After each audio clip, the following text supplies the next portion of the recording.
Idea of why the city made this decision. They said during this date last year they had 63 open space fires.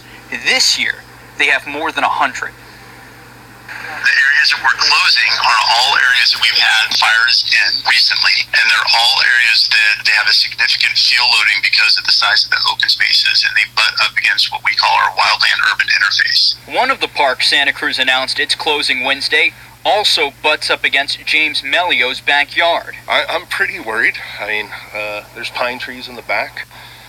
Any moment, one of these fires can go. No one sees it. The fire in Pogonut Park Tuesday nearly sent Melio running.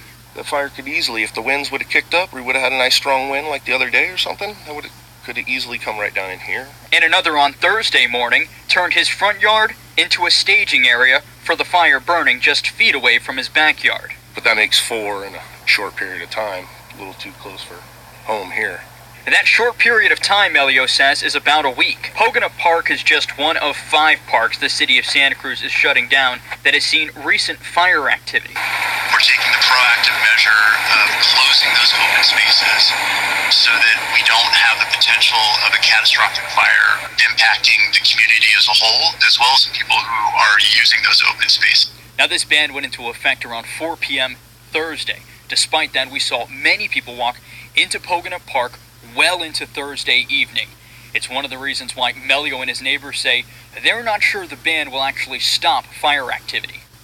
I really don't know what that's going to do, except for we won't have hikers or bikers or anyone that's just up there using the park like it should be used. No one there up to kind of report these things if they happen. I feel that there needs to be more patrols or something. The department said there will be patrols out on these parks involving both them, the police department, and the parks department. However, Aaron, it is a tall task as there's a lot of ways into these parks and it's going to be hard to keep people out. A lot of the parks. All right, thank you, Christopher. Santa Cruz Fire said that they don't have a timeline for when the park ban will be lifted. It will all depend on weather and rain. News right now out of Santa Cruz County, where fire crews are battling a grass and structure fire in Boulder Creek off Bear Creek Road and Mayfair Road. It's being called the Bear Fire and has scorched 15 acres so far. No mandatory evacuations are needed at this time. The sheriff's office says that some residents on Red Hawk Canyon Road have self-evacuated. Bear Creek Road is closed for emergency crews, and residents in the area have taken to social media to post some photos of the fire. You've seen the video here, large plume of smoke in the air, and that cloud can be seen miles and miles away in what looks like the area's downtown area. Now, fire crews are forward progress of the fire has actually been stopped, but look at these pictures. About a half hour ago, this is when they got a handle on it, but it all started about 11 this morning. A structure fire spread to nearby vegetation at the top of Middleton Drive and Red Hawk Canyon Road. Now, fire crews say that there are multiple resources for them at the scene, including plenty of air tankers and helicopters to fight the fire. County Animal Shelter has officers ready to rescue animals that might be in harm's way. In the wind in an instant. Northeast wind gusts up to 30 miles an hour whip through the Santa Cruz Mountains. A total of 70 personnel remain on scene at the Pogonut fire near the UC Santa Cruz campus and the Rincon fire in Felton. They're targeting any hot spots and reinforcing containment lines. After some rest, most of the crews were shipped out to battle the campfire in Butte County.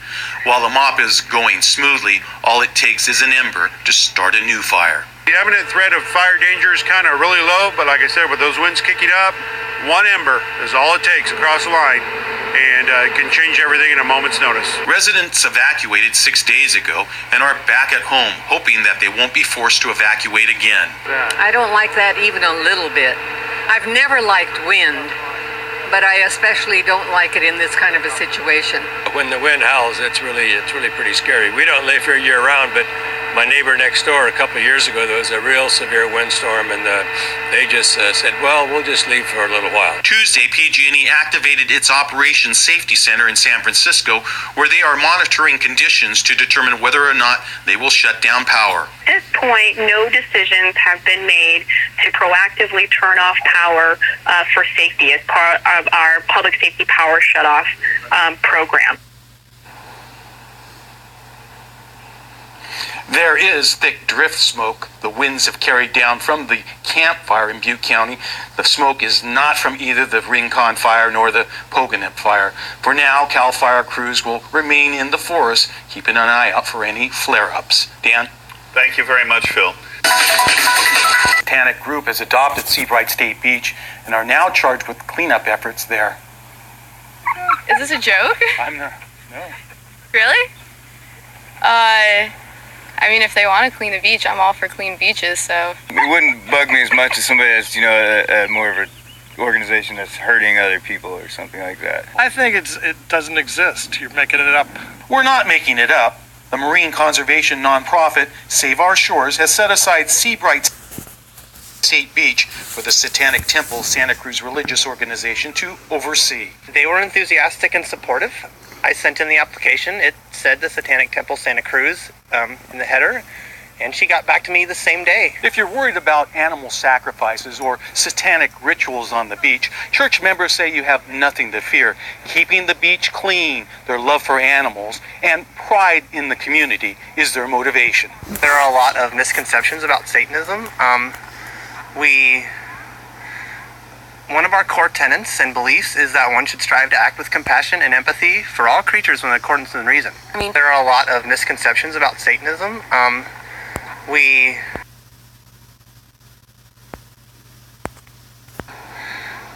One of our core tenets and beliefs is that one should strive to act with compassion and empathy for all creatures in accordance with reason. I mean, people hear the word Satan and they think, pitchforks and, sacrifices and stuff. And we're a bunch of people that work side by side with the rest of the community, and we care about the community. The plan is to clean up Seabright Beach after the 4th of July celebration, when trash and other debris is left to overflow onto the beach and into the water.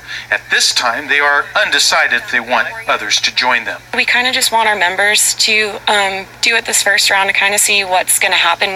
We don't know how we're going to be received. And we'll also be doing September 15th, which is International Coastal Cleanup Day. It's the largest volunteer event in the world for the environment.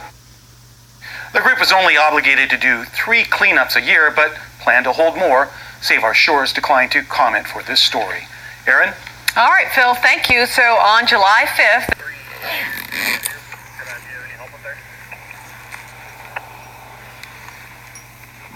AFER, possibly. We got a lot of stuff to search through. Copy.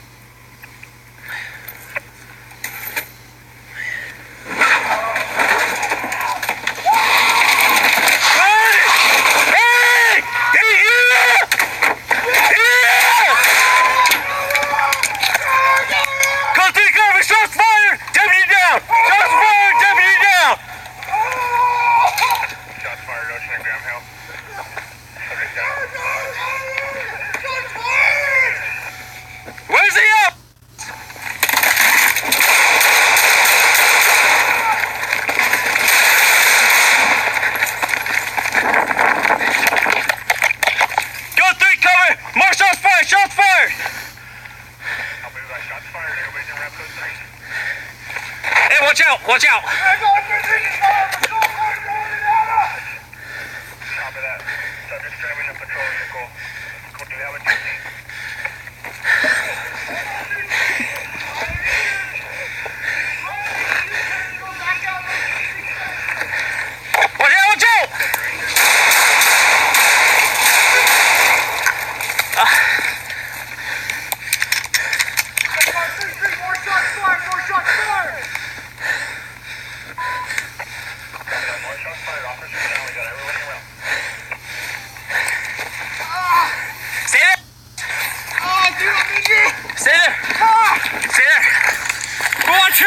I got you. Shut up.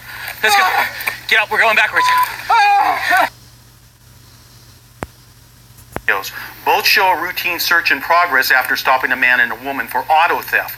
Both suspects are handcuffed and placed in separate patrol cars. But then Jessica Lowe wiggles out of her handcuffs and gets behind the wheel of a patrol vehicle.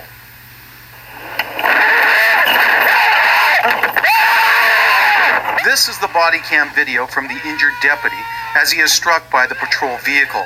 You can't see much because it's pitch dark, but the audio lets us in on an intense moment. And this is the body cam video of Deputy August Waltrip, who fires at Jessica